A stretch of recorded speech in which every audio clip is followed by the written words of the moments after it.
I think I made a big mistake. I built this clamp rack a couple of months ago, and while it functions completely fine, nothing's wrong with it, I think there's a much more efficient way to store clamps. Not to mention I have tons more clamps that I have nowhere to put and they're just living in boxes right now. So what I need to do is build a brand new clamp rack. And to see if I was wrong about my design from before, it's going to be made completely different. The problem with storing the clamps just like this is that there's a ton of wasted space out in front of the clamps. I've already got a fair amount of tools packed in this back corner, so if I do put some clamps up above here and it happens to stick out a couple inches, I'm not really losing any space. So today I'm gonna build a completely brand new clamp rack that's totally different from my old one and see if it's any better. Now before we can get anything cut down, we need to select our lumber. I'm going to be using some 3/4 inch Baltic birch plywood, but you can honestly use the cheap stuff from the home center too if you're looking to save a few bucks. And luckily I've got some scrapped 3/4 inch Baltic birch plywood laying around that's going to be perfect. Now it's definitely a time-consuming part of the project, but I always try to use up scraps I have. That way I don't have to buy a super expensive full sheet of plywood, especially for a shop project like this. And I've already gone ahead and started marking out where I'm gonna get some of my pieces based on those plans that I have available for this project. So let's get cutting. Even with nicer plywood like this Baltic birch that I'm using, plywood has a super thin veneer, so you'll need to make sure to use a plywood specific blade if you really want the cleanest cuts. This cheap blade does work fine, but I definitely want to upgrade to something nicer, and I'll leave suggestions down below in the description to blades that I'd recommend, as well as all the other tools that I used on this project. But look at that old clamp rack. It takes up so much wall space and it's super inefficient. Being in a small space like my apartment garage really challenges me to be as streamlined as possible in the way of not hoarding tools that I don't actually use, but also setting things up in a way that gives me as much working space and room to breathe as possible.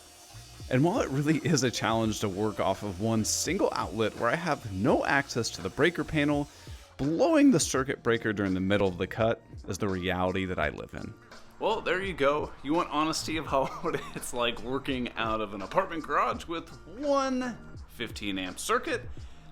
That's it. It's going to make that cut there and the breaker blew. But luckily all I gotta do is come down here and flip this and now I'm good to go. See?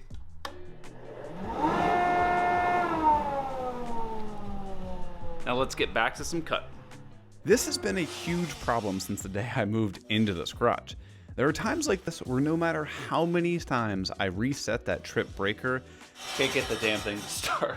Viewers have given me tons of suggestions and remedies on how I can overcome this, like buying the surge protector with built-in breaker that I got, and also gave me suggestions like buying gas-powered generators and climbing up to my power lines to directly tap into them. But I think I've come up with a realistic solution that's 1, not illegal, and 2, won't fill up the garage with poisonous exhaust. I decided to get one of these electric portable generators because the setup could not be easier. You literally just take it out of the box, plug it into a standard wall outlet to charge it up, and when you're ready to run your tools, just plug them in and turn it on, and it's got more than enough power to run my table saw. Before you watch me mindlessly cut down more plywood with no idea what I'm actually after, let's jump into a quick animation. Nailed it. So here's a quick rendering of what I want the clamp rack to look like. Pretty compact design, huh? This rack is going to be made from one large back panel and 8 clamp supports. Those will be tied together with some upper shelf panels that will hold the clamps in place. And so that we can maximize the space, some lower shelf pieces will be placed in the bottom to hold even more clamps.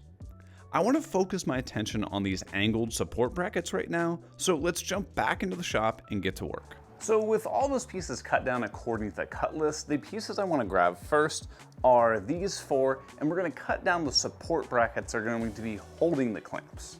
I trust the accuracy of my miter saw less than I trust Jason Bent's ability to sand dining tables properly, so I'm going to rely on my miter gauge to make the angled cuts on the support brackets. Just lock it down to 45 degrees and I can easily make the cut. Utilizing a stop block here is critical to make sure these pieces turn out the exact same size every time.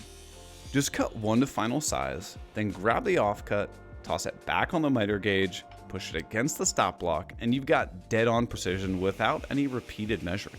Again, if all that seems a little complicated, the plans for this project linked in the description below have every single measurement you need and guide you step by step through the process, and they also include the 3D model if you'd want it. Everything that you need for this project is on my website, and that's also where you can get one of these slick hats to support the channel. With all those angled support pieces cut, I need to plop them back on the table saw to trim off the little extra material at the tip that no one really wants. Some people do prefer to leave it on, but I want to give a more streamlined appearance, plus it's just more sanitary to cut that part off.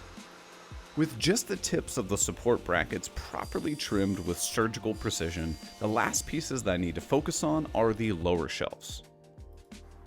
Oh hey, welcome back. So as you were watching that little animation, I was sanding down these pieces that are going to make the notch section using the boom arm that I made. Want to make one of these bad boys for yourself? There's a link in the description. I went ahead and marked out on the pieces where I need to make those cuts, but to make things way easier, try this. So instead of trying to cut these notches all individually, I'm actually going to take them, stack them up on each other, and tape them together so I can cut them all at once. This will not only increase the accuracy since all the cuts will be made at the same time, but also significantly reduce the amount of time that takes to plow all these holes. Yes, you could absolutely use a dado stack, but I've always had the problem of mine not being big enough, and I know if you try to use a dado stack in certain countries, they put you in jail right away. So I'll just do it with a regular blade. I'm definitely going to have the saw running for a longer period of time while I make these cuts, and while I do have plenty of power, I also picked up one of these new Jackery Battery Pack Plus 2000s to really make sure I've got plenty of power for the rest of the project. This gives me an additional 2,000 watt hours of power on top of the 2,000 watt hours of power that the main Jackery Solar Generator 2000 Plus already has. That's more than enough power for heavy duty usage like running the tools in my shop, but you can also take it camping or on road trips. And when you're at home, it's also enough power to use as an emergency backup. Simply connect the battery pack to the main generator and you've got access to safe, reliable power for whatever your needs are.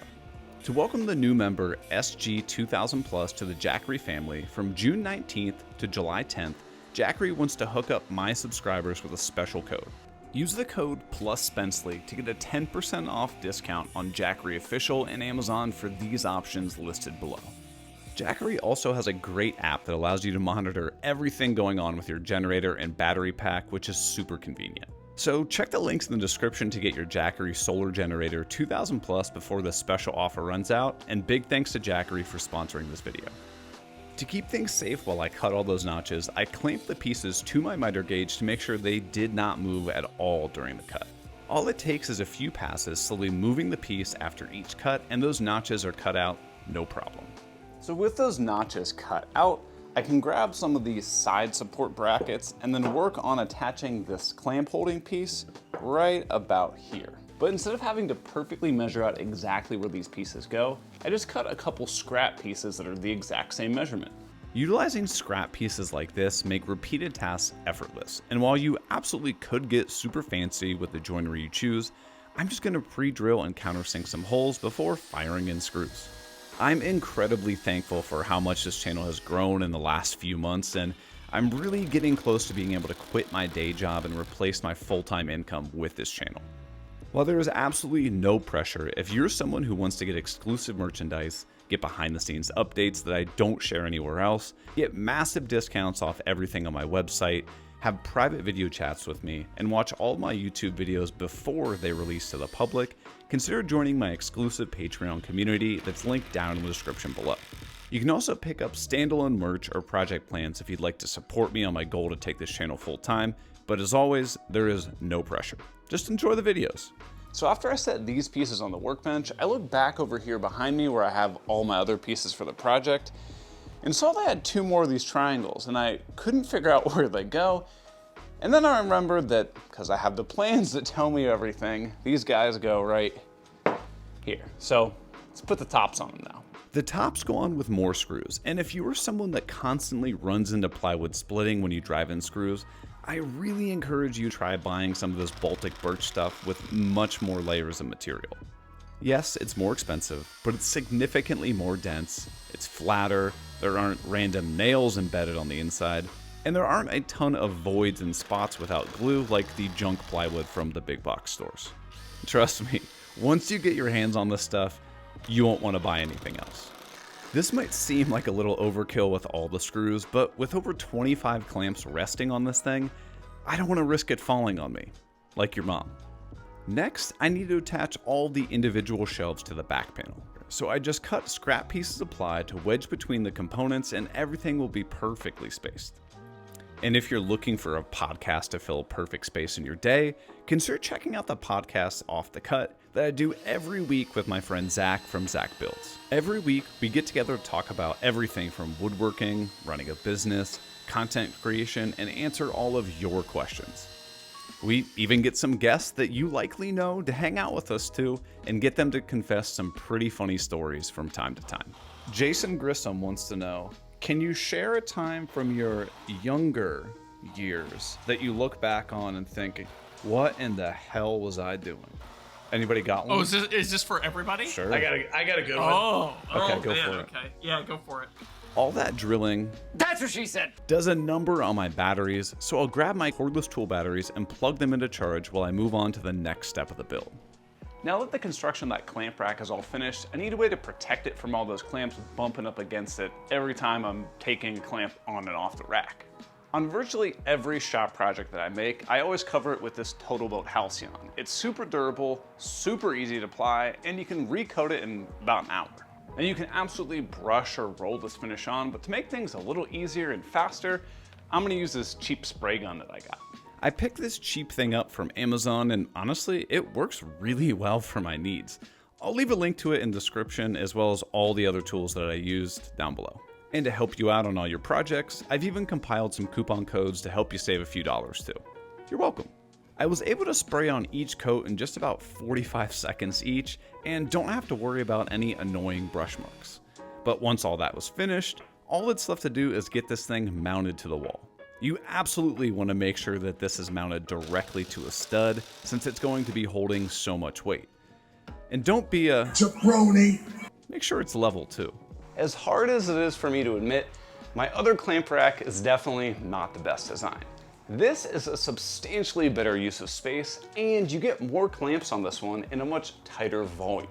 And even if you aren't trying to maximize the space in your shop, I still think this is a much better solution of storing all your clamps.